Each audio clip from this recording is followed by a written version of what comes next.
Ang Diyos ay mapagpatawad. Pwede bang sabay-sabay nating ulitin? Ang Diyos ay nagpapatawad. Maligayang pagbabalik, mga bata!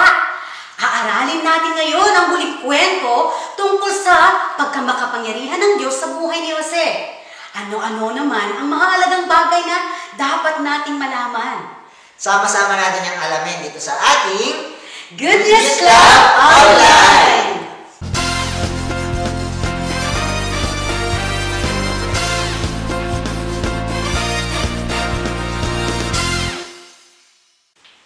Kunwari, umuwi ka na at natatnan mo ang isang malaki at napakagandang regalo na nag-aantay sa iyo.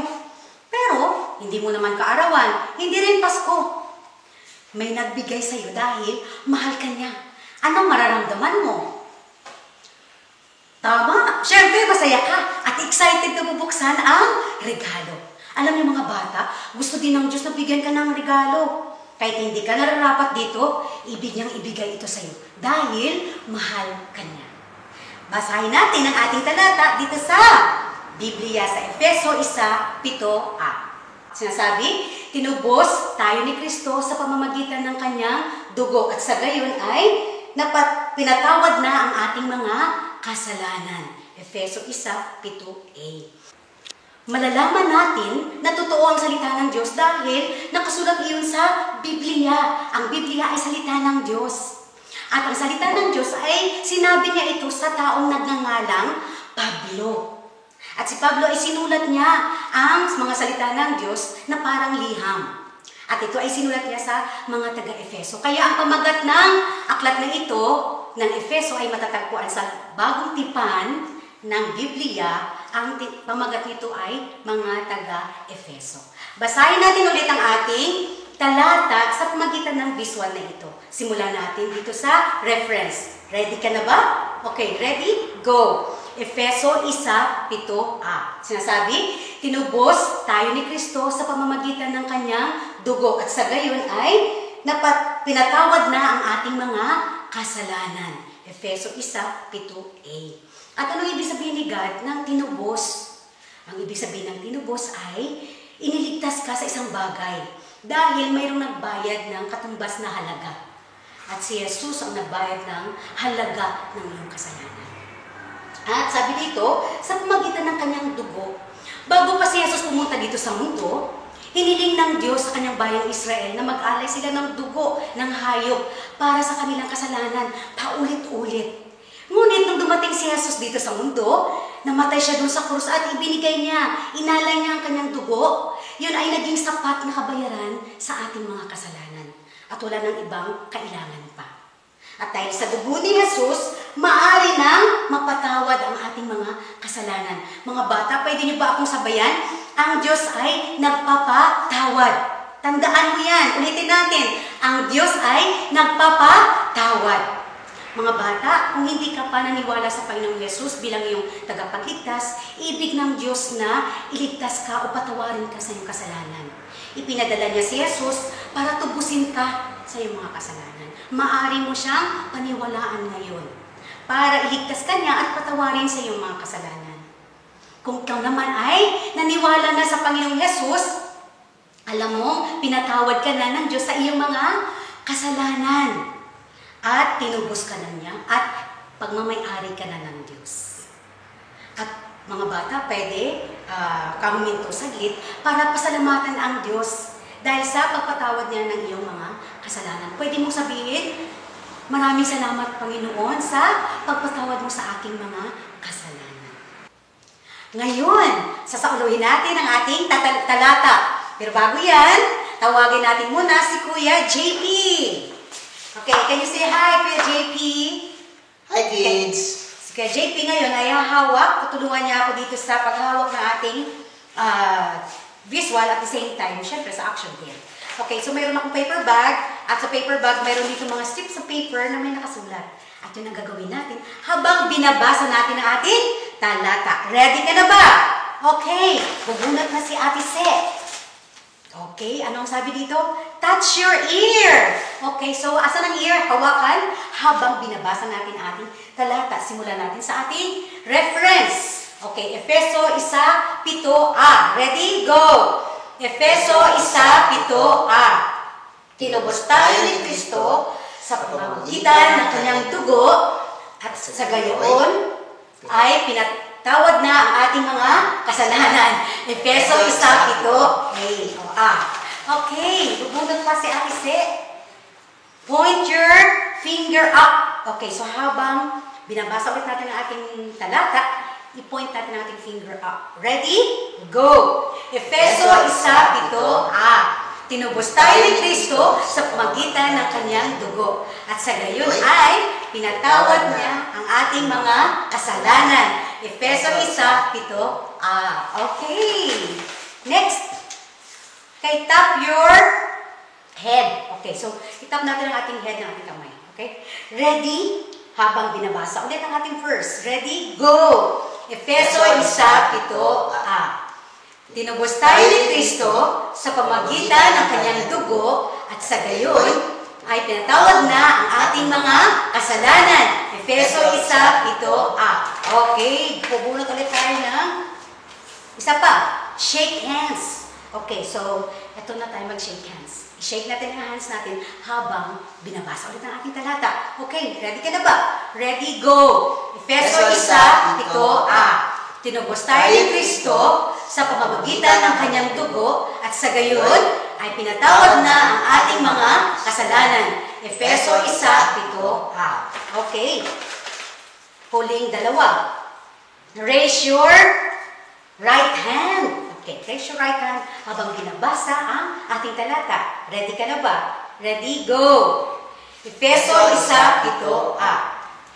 Tinubos tayo ni Kristo sa pamamagitan ng kanyang dugo. At sa gayon ay pinatawad na ang ating mga kasalanan. Efeso 1:7a. Okay, last but not the least. Okay, ay meron pang isa pa pala, dalawa pa pala. So, itong second to the last. Clap your hands. Okay, so let's clap our hands habang binabasa ulit ang ating talata.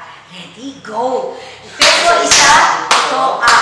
Tinubos tayo ni Kristo sa pamamagitan ng kanyang dugo at sa gayon ay pinatawad na ang ating mga kasalanan. Efeso 1:7a. Last. Ang gagawin natin ay wave your hand. Okay, so wave your hand habang binabasa ulit ang ating talata. Okay, ready ka na ba? Ready, go! Efeso 1:7a. Tinubos tayo ni Kristo sa pamamagitan ng kanyang dugo. At sa gayon ay pinatawad na ang ating mga kasalanan. Efeso 1:7a. Okay. O, ganun talaga. Pagbago, ano?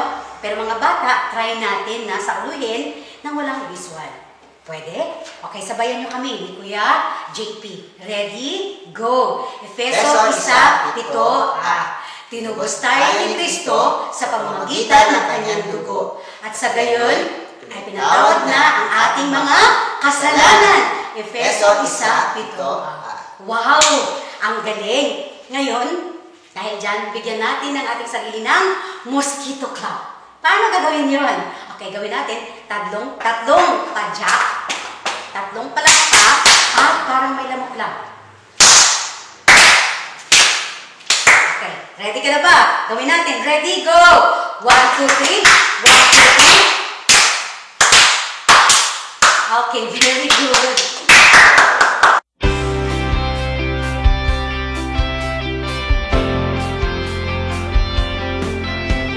Stand for God, though the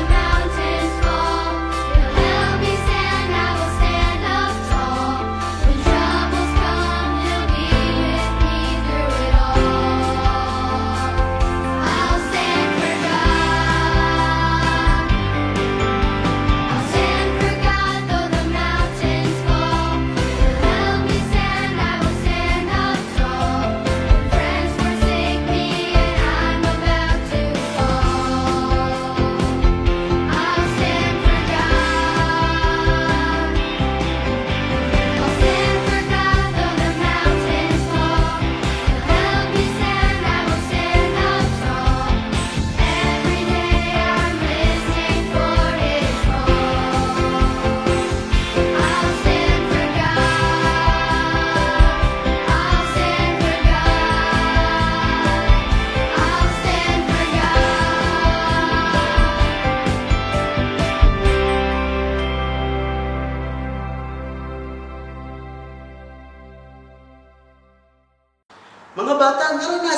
bang maglakbay sa napakalayo? Bakit ka naglalakbay? Marahil ikaw at ang iyong pamilya ay magbabakasyon. O marahil ikaw at ang iyong pamilya ay lilipat ng bagong bahay. Ang mga tao sa ating kwento, mga bata, ay naglakbay sila hindi para lumipat ng bahay o magbakasyon.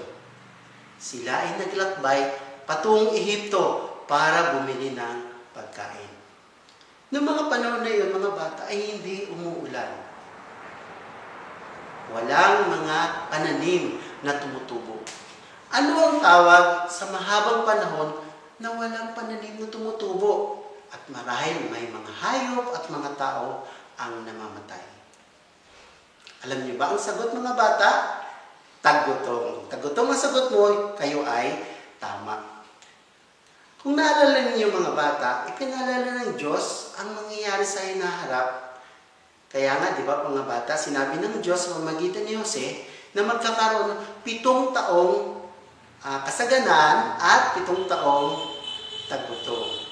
At wala ngang mga halaman ang nabubuhay dahil sa tagtuyot. At alam niyo ba, ang mga tao ay nagpupuntahan sila sa Ehipto para bumili ng pagkain. Ibig sabihin, makakaharap nila ang pinakamakapangyarihang tao sa Ehipto, ang gobernador na walang iba kundi si Jose. Isang araw ay may grupo ng kalalakihan na nasa mahabang pila ng pagkain. Grupo ng kalalakihan, mga bata.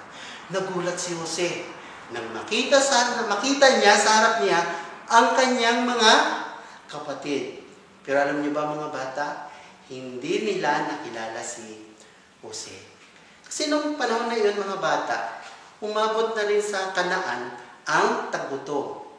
At inutusan ni Jacob ang kanyang 10 nakakatandang anak na lalaki na pumunta sa Ehipto dahil narinig niya na maraming pagkain sa gobernador. At alam niyo ba, mga bata, nung humarap na ang magkakapatid nito kay Jose, sabi nga, hindi nila nakilala si Jose. Bakit? Dahil ang suot ni Jose ay suot ng taga-Ehipto. At kabataan pa lamang na nakita nila si Jose. Ngayon, ilang taon na kaya si Jose? Siya ay 39 na taong gulang na. Yumukod ang magkakapatid na ito sa isang pinakamahalagang tao sa Ehipto.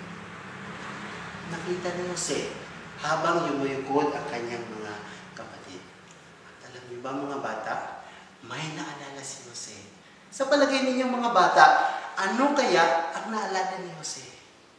Naalala ni Jose ang ibinigay ng Diyos na panaginip sa kanya. Maraming panahon na nakalipas, ngayon ay nagkatotoo. Binigyan ng Diyos ng panaginip si Jose upang ipaalam kung ano ang mangyayari sa hinaharap. Dahil ang Diyos ay omniscient. Ibig sabihin na ang Diyos ay omniscient, alam niya ang lahat ng bagay. Alam niya na isang araw darating ang kanyang 10 kapatid at yuyukod sa kanya. Ang Diyos ay sovereign. Ibig sabihin siya ay makapangyarihan at kontrolado niya ang lahat ng mga nangyayari. Kontrolado niya maging ang panahon, mga bata. Kaya nga nagkaroon ng mga tagutong. Hinayaan nga na niya na magkaroon ng panaginip si Paraon.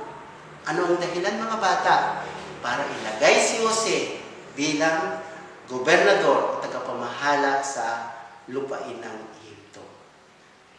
Hindi ba, mga bata, mabuti ang Diyos sa buhay ni Jose? Ano kaya ang nangyari nang humarap ang magkakapatid na ito kay Jose?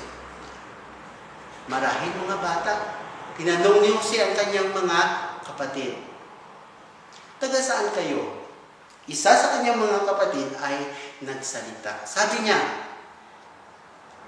nagkaroon po ng tagutong sa aming lupain. Kami po ay taga Kanaan at naparito po kami para bumili ng pagkain para sa aming mga pamilya.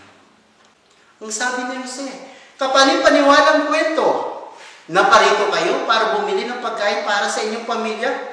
Yan ang sinasabi ng lahat. Hindi ako naniniwala sa inyo. Mga espiya kayo! Naparito kayo sa lupain para alam niyo paano kalala ang kahirapan na nangyayari sa aming lupain. At sasalakayin kami ng inyong mga hukbo at kami ay didigmain. Sabi ng mga kapatid ni Jose, mga bata, sabi nila, hindi po totoo yan. Inosente po kami. Hindi po namin magagawa ang isang bagay na yan. Isa sa mga kapatid ang yumukod kay Jose at nagmamakaawa. Alam niyo ba mga bata kung ano ang kanyang sinabi? Sabi niya, kami po ay inyong mga alipin na magkakapatid. 12 po kami magkakapatid. Ang nakababata po namin kapatid kasama ng aming ama sa aming tahanan. Subalit ang isa ay papatay na. Biglang marami natigilan itong si Jose. At sinabi, talaga? Mayroon kayong isang nakababatang kapatid? Kung gusto niyong patunayan na hindi kayo mga espiya, isa sa inyo ay uuwi at kunin ang inyong nakababatang kapatid. At ang matitira ay ipapabilang ko. Ba mga bata, marahil nagbulong-bulungan ang magkakapatid na ito. Ano ang ating gagawin? Sabi nila. At ang sabi sa Biblia mga bata, ipinakulong ni Jose ang kanyang mga kapatid sa loob ng 3 araw. At alam niyo ba mga bata, muli iniharap ang magkakapatid na ito kay Jose. Sabi ni Jose sa kanila mga bata, ako may takot sa Diyos. Bibigyan ko kayo ng pagkakataong mabuhay kung gagawin niyo ito. Kung talaga nagsasabi kayo ng totoo, isa lamang sa inyo ang ibibilang ko at ang iba ay makakaalis na at maaari ring iuwi ang pagkain binili para sa inyong pamilya. Ngunit pagbalik ninyo, kailangan isama ninyo ang inyong kapatid. Dito po malalaman ang inyong sinasabi na totoo, na hindi kayo mamamatay. At alam niyo ba mga bata, sumang-ayon ang mga magkakapatid na ito. At alam niyo ba sila ay nagbulong-bulungan. Takot na takot sila mga bata. Naalala nila yung kasalanan na ginawa nila sa kanilang ama, especially kay Jose, na pinagbili nila si Jose bilang isang alipin. At alam ng magkakapatid na ito, nakarapat dapat lamang silang parusahan dahil sa kanilang mga kasalanan na nagawa. Bata, alam mo ba, nakarapat-rapat ka rin parusahan dahil sa iyong mga kasalanan. Ano nga ba ang kasalanan? Ang kasalanan ay mga bagay na iyong iniisip, sinasabi at ginagawa na hindi tama sa harap ng Diyos. Marahil, kapag ikaw ay inutusan ng nanay mo, anak, maaari mo bang bumili ka ng suka? Sabi yung nanay, may ginagawa pa ako, nanonood pa ako ng TV, si ate na lang. Ang hindi pagsunod ay isang kasalanan. O marahil, ikaw ay nakipag-away ka sa iyong mga kaklase, sinuntok mo yung kaklase, wala namang dahilan. Ikaw ay nakagawa ng isang kasalanan. O marahil, ikaw ay nagmura, ikaw ay nagsalita ng masama. Ikaw ay nakagawa ng kasalanan. May sinasabi bata sa Roma 3:10. Ayon sa nasusulat, walang matuwid, wala kahit isa. Ibig sabihin bata, ikaw at ako ay makasalanan. Nagagawa natin yung iba't ibang uri ng kasalanan dahil likas na sa atin. At isinilang tayo, mayroon tayong kagustuhan na gumawa ng kasalanan. At dahil sa kasalanan, ikaw at ako ay nahiwalay sa Diyos. Hindi ba mga bata, karapat-dapat kang maparusahan dahil sa iyong mga kasalanan. Katulad ng mga kapatid ni Jose, alam nila, naalala nila yung kasalanan na kanilang ginawa. Kaya karapat dapat silang maparusahan dahil sa kanilang mga kasalanan. Hindi alam ng magkakapatid na ito mga bata, habang sila ay sinisisi nila yung kanilang mga sarili sa kasalanan na kanilang ginawa kay Jose, naririnig pala sila ni Jose. Nung marinig ni Jose ang kanyang mga kapatid, alam niyo ba kung ano ang naramdaman ni Jose? Siya ay napagluha. Dali-dali siyang pumunta dun sa kanyang kwarto, sa kanyang silid, at siya ay umiiyak. At katapos siya ay naghilamos, at bumalik siya.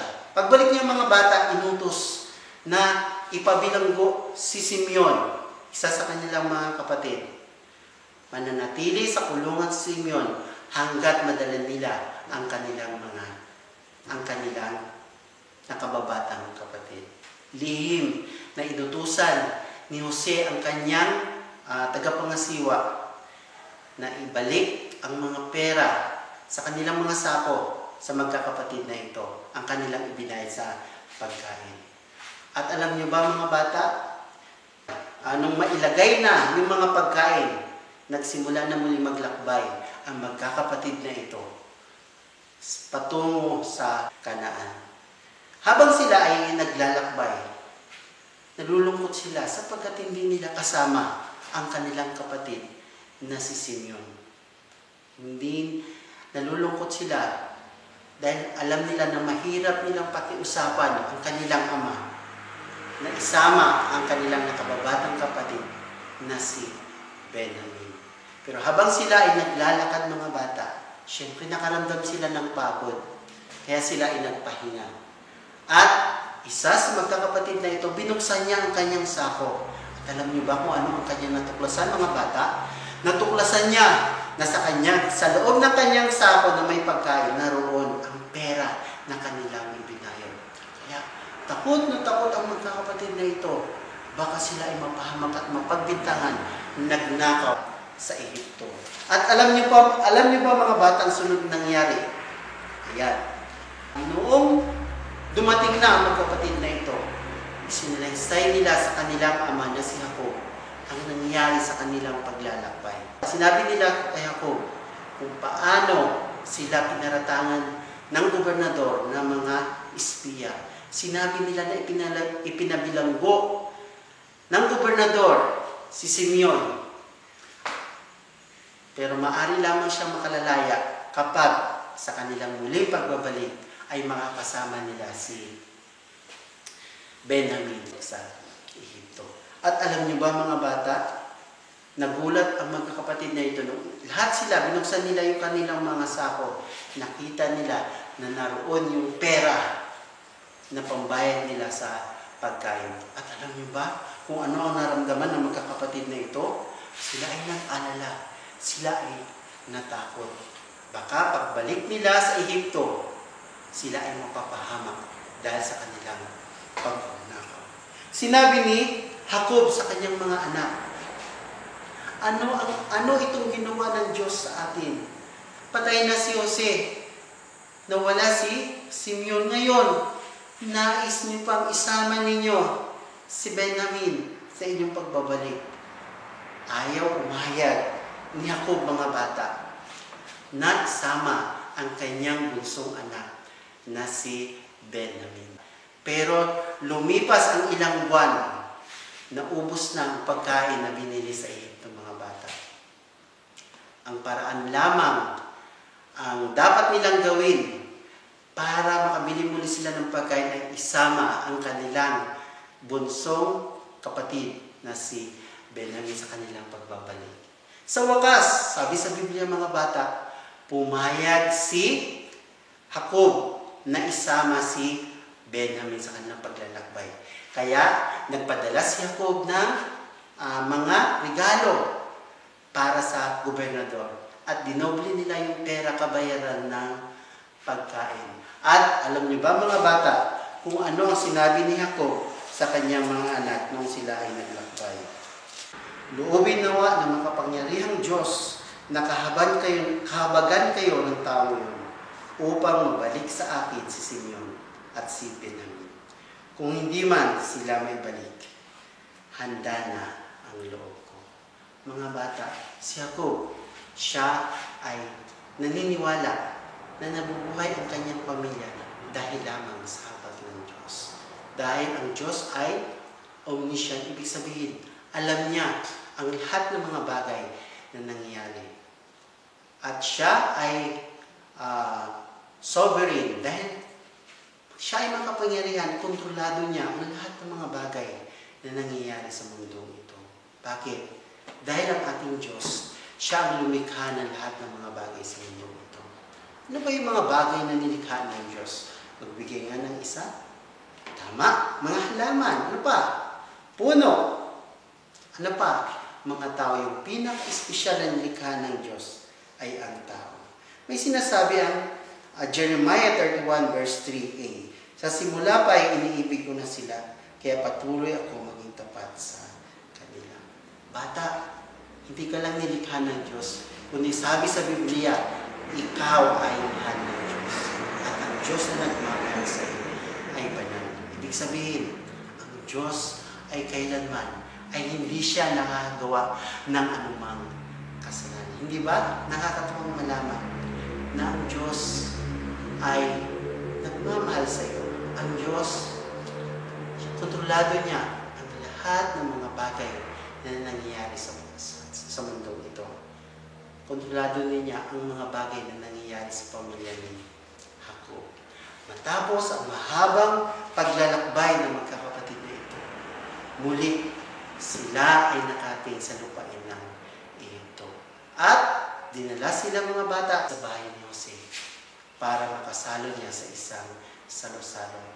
Nung makita ni Jose ang kanyang mga kapatid, alam mo ba na natuwa siya lalo na makita niya ang kanyang nakakabatang kapatid na si Benjamin. At siya ay naghanda ng salo-salo para sa kanyang mga kapatid. At nung pumunta na ang magkakapatid na ito sa bahay ni Jose, pinakawalan na rin si Simeon. At habang sila ay naglalakad, magkakasama na sila, ay naglalakad patungo doon sa bahay ni Jose. Alam niyo ba mga bata, natakot pa rin ang magkakapatid na ito. Baka sila pagbibintangan na sila ay nagnakaw sa ito. Kaya kinausap nila ang tagapangasiwa at pilit nilang isauli ang pera ng kanilang ibinayad sa kanilang pagkain. Pero sabi ng lalaking iyon, huwag kayong mag-alala. Nasa ayos ang lahat. At ngayon, handang-handa na ang mga magkakapatid na ito para sa kanilang pagkain kasama si Jose. Nang dumating si Jose mga bata, alam niyo ba kung ano ang ginawa ng magkakapatid na ito? Ibinigay nila ang regalo nila para kay Jose. At sabay-sabay sila mga bata na ibukod kay Jose mga bata. At tinanong ni Jose, kumusta na ang inyong ama? At ipinakilala nila ang kanilang nakababatang kapatid, o bunsong kapatid na si Benjamin. At alam niyo ba mga bata, nung makita ni Jose si Benjamin, napalha siya mga bata kasi mahabang panahon na hindi sila nagkita. At dahil doon mga bata, hindi mapigilan ni Jose ang kanyang pagluha.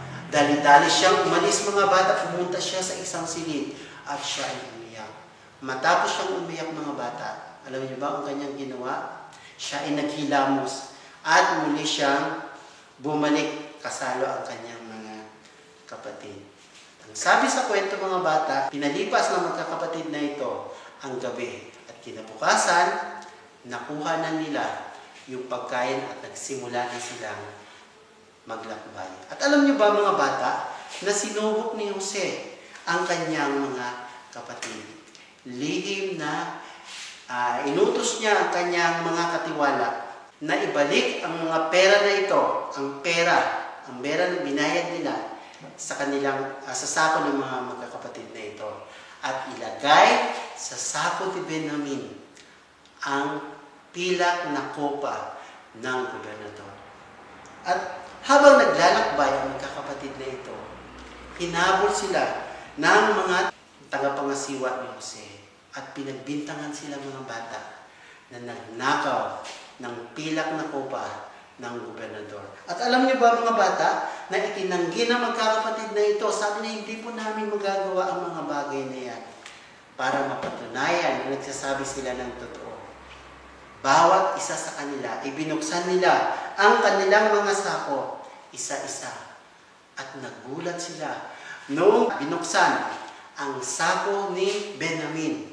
Nakita ang kopa ng gobernador na si Jose. Kaya dinala ng tagapangasiwa si Benjamin sa Ehipto para maging alipin ng gobernador. Marahil nakiusap muli ang magkakapatid na ito. Sinabi nila, hindi po yan maaari. Ano na lang ang gagawin ng aming ama kapag nalaman niya na hindi namin kasama si Benjamin sa kanyang pag-uwi. At ang lahat ng magkakapatid na ito mga bata ay muling bumalik sa Ehipto. At alam niyo ba mga bata kung ano ang nangyari? Nagkunwaring galit si Jose sa kanyang mga kapatid.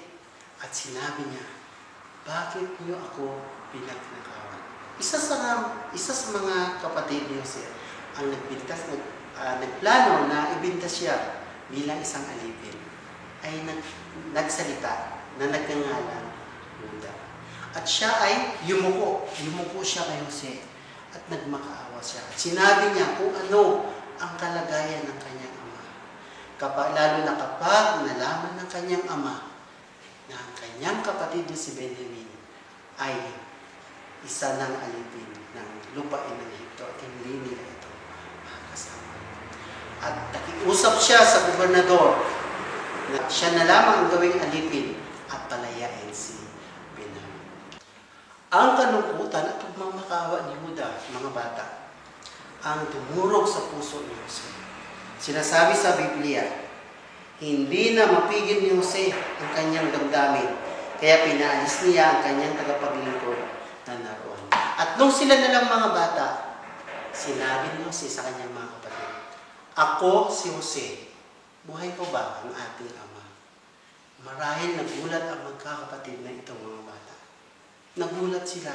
Ang inakala nila, ang kapatid nila na si Jose ay patay na. Pero ngayon, buhay pa pala. Naisip nila yung mga kasalanan na kanilang ginawa sa kanilang kapatid. Naisip nila yung pagmamakaawa ni Jose sa kanila.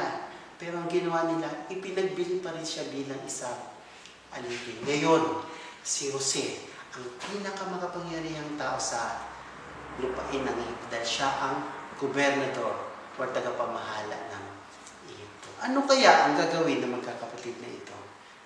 Sinabi ni Jose sa kanyang mga kapatid,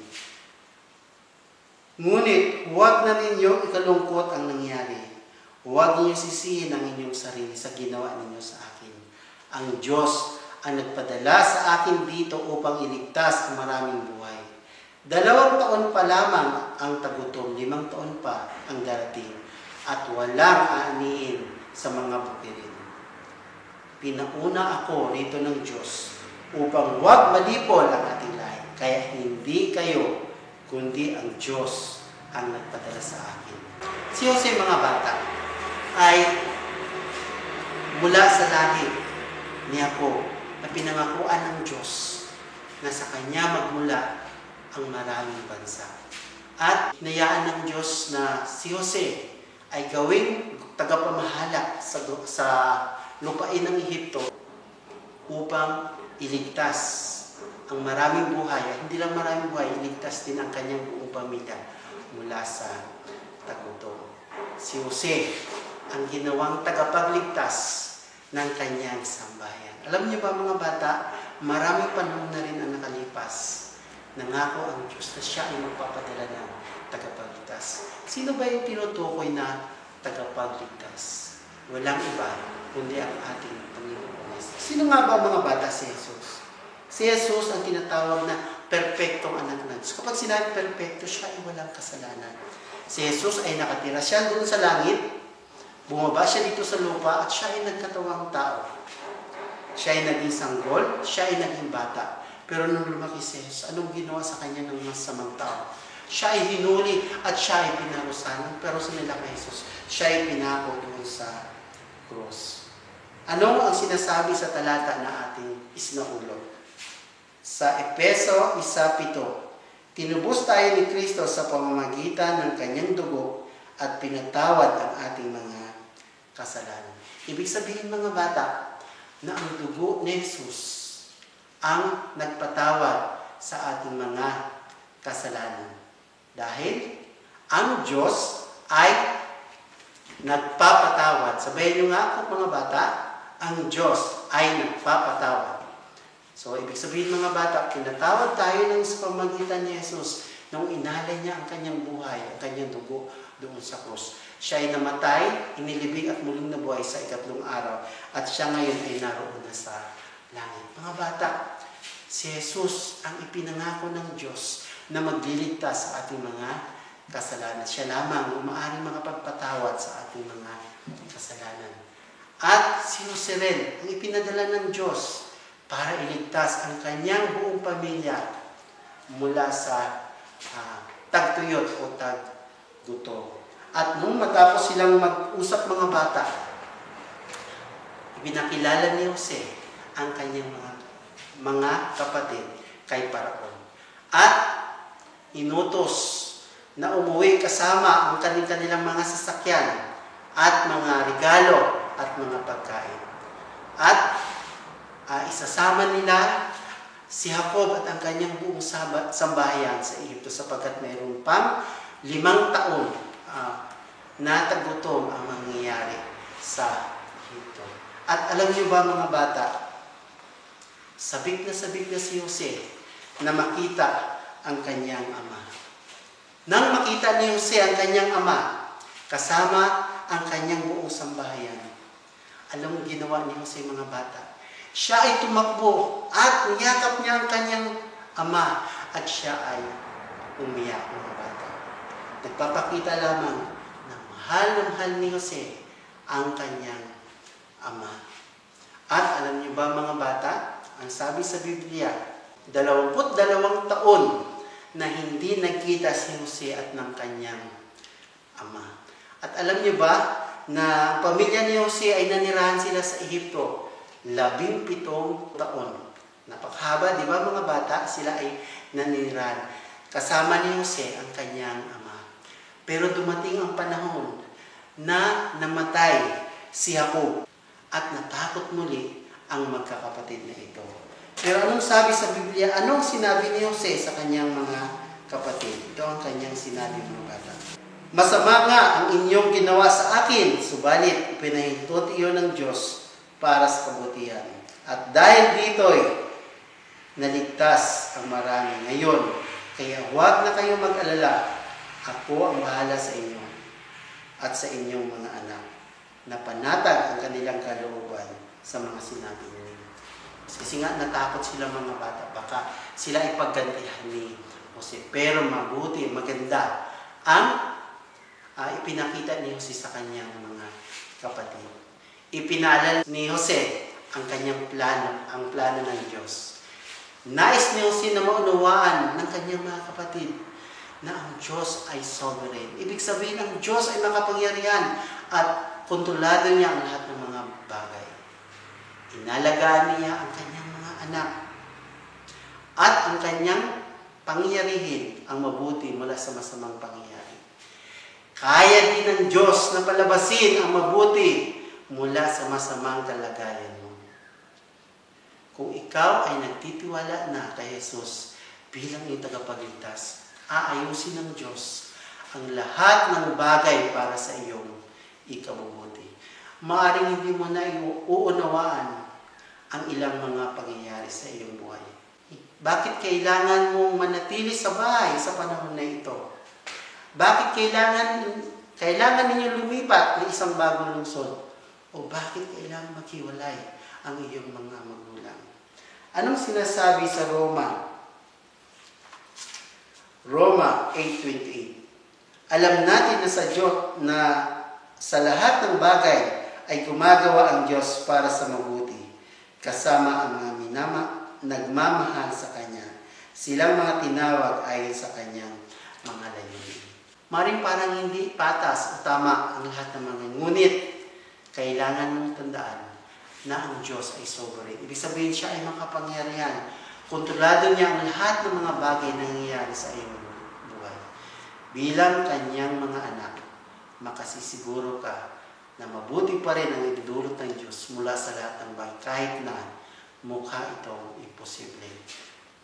Sabi nga, lahat ng mga bagay inalaw ng Diyos para sa ating ikabubuti. Isinagawa ng Diyos ang plano niya sa iyong buhay na ginawa kang lalong maging katulad ni Kristo. Nais niya na ikaw ay magtiwala